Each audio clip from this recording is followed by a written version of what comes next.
تعرض الفنان مصطفى كامل نقيب المهن الموسيقية لانتقادات على مواقع التواصل الاجتماعي، وذلك بعد ظهوره في برومو برنامج الفنان رامز جلال الجديد رامز نيفر إند المقرر عرضه في شهر رمضان المقبل.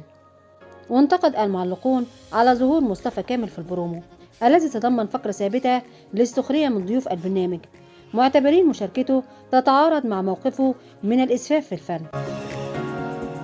وتداول مستخدمو مواقع التواصل صورتين لمصطفى كامل من برومو برنامج رامز نيفر إند، يظهر في إحداهما والطعام يلطخ وجهه ضمن المقلب الذي يتعرض ليه في البرنامج، وصورة أخرى تظهر رد فعله بعد اكتشاف المقلب وحالة الغضب التي سيطرت عليه.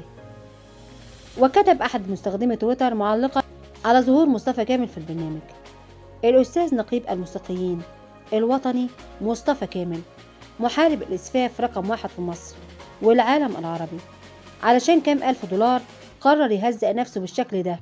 مصطفى كامل رامز جلال.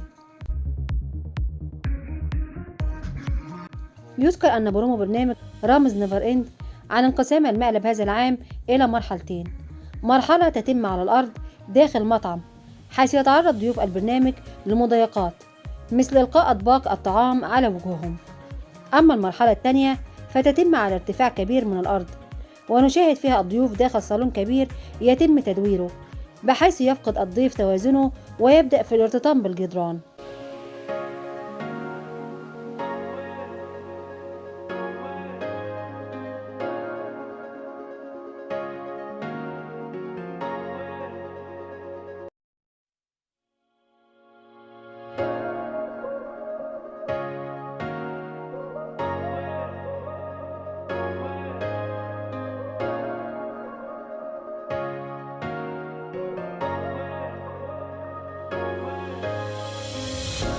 I hear the